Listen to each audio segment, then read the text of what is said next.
اس طرح 2-2 4-4 مہینے کے بعد بچیاں اپنے ماں باپ کے بعد آ جائیں گی، ماں باپ ان کی حوصلہ افزائی کرنا شروع کر دیں گے اور وہ ان کا ساتھ دیں گے جائز اور ناجائز پر، تو گھر تباہ ہو جائیں گے۔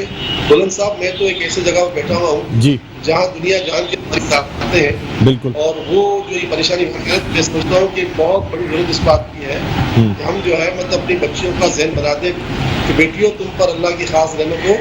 صبر کے بارے میں اللہ تعالیٰ کا قرآن پاک میں یہ فرمان ہے، ان اللہ مع الصابرین، اللہ تعالیٰ صبر کرنے والوں کے ساتھ ہے۔ جب دنیاوی طور پہ کوئی بڑا آدمی ہمیں کہہ دیتا ہے کہ بھائی تو فکر مت کرو تمہارے ساتھ ہوں، تو ہمارا حوصلہ بلند ہو جاتا ہے۔ تو بڑا آدمی ہو سکتا ہے لیکن اللہ نہیں ہو سکتا۔ تو جب اللہ تعالیٰ نے ہمیں کہہ دیا کہ میں تمہارے ساتھ ہوں، تو پھر اللہ تعالیٰ کی مدد کیسے ہو سکتی ہے، کیسے نہیں آئے گی؟ بس یہ کہ آپ اپنی بیٹی کو کہیں کہ آپ ان کی ہمت رکھیں، یا غفور یا رحیم، یا غفور یا رحیم، یا غفور یا رحیم۔ جی ٹھیک ہے، بہت پڑھے اور ہرگز اپنی بچی کی حوصلہ افزائی نہ کریں، بلکہ اس کو کہیں کہ بیٹا تکلیف بھی آئے گی اور راحت بھی آئے گی انشاءاللہ۔ بہت شکریہ مولانا صاحب، آپ نے پروگرام کے لیے وقت نکالا، بہت شکریہ، تھینک یو۔ ناظرین، ایک چھوٹا سا وقفے کے بعد آپ کی خدمت میں حاضر ہوں گے، تو ہمارا پروگرام یعنی سیگمنٹ ہوگا علم و آگاہی، یہاں سے ابھی ہم اجازت چاہیں گے، علم و آگاہی میں آپ کو جوائن کرتے ہیں۔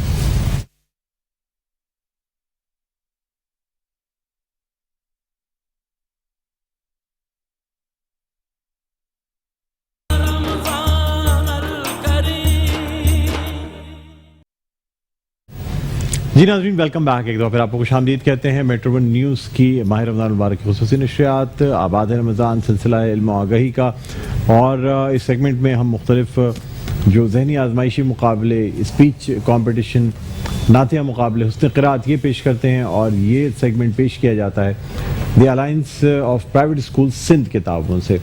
اس وقت ہمارے دو مہمانان گرامی موجود ہیں جن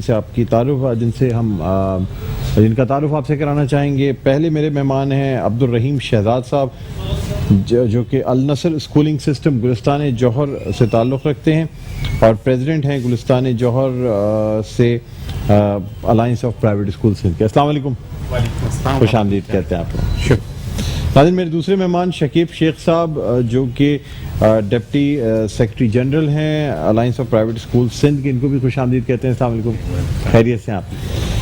اس کے علاوہ ناظرین، آپ کو بتاتے چلیں کہ آج ایک تقریری مقابلے کا انعقاد کیا گیا ہے، اور اس تقریری مقابلے کے جو ججز ہیں، جو منصفین ہیں، ان کا تعارف آپ سے کراتے ہیں۔ پہلے منصف فیضان قریشی، وائس پریزیڈنٹ کراچی ہیں۔ السلام علیکم فیضان، خیریت سے ہیں آپ؟ اور ناظرین، دوسرے ہمارے جو جج ہیں وہ ہیں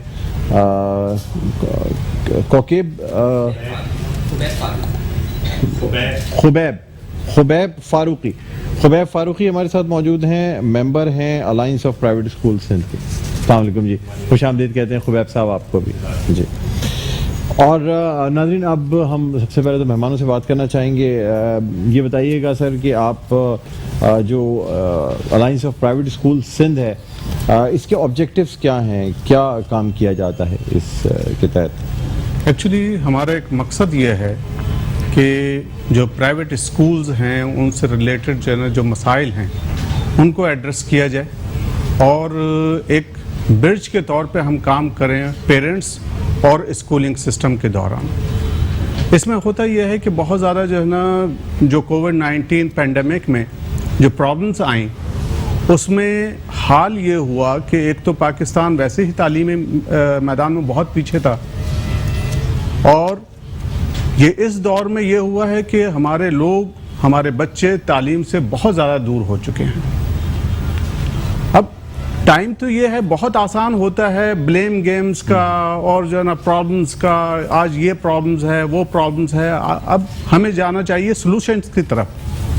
تو الحمدللہ alliance of private school association کے تحت جتنے بھی اسکول ہیں، ہم تمام نے یہ کوشش کی ہے کہ آن لائن سسٹم میں جو بھی موڈز جو ہے نا ہمارے پاس اس وقت چل رہے ہیں، ویب سائٹس ہیں، ہمارے جو نا زوم کلاسز ہیں، ہمارے واٹس ایپ ہیں، یہ سب کے اوپر ہم لوگ کام کر رہے ہیں تاکہ بچوں کو ذرا قریب کیا جا سکے۔ رائٹ جی، آپ کیا کہتے ہیں شکیب صاحب کہ alliance of private school Sindh جو ہے، اس کا فوکس کن چیزوں پہ ہے آج کل؟ سب سے پہلے تو میں بسم اللہ الرحمن الرحیم آپ کو بتاتا چلوں کہ ہمارا فوکس مین جو ہے پیرنٹس جو کہ ہمارے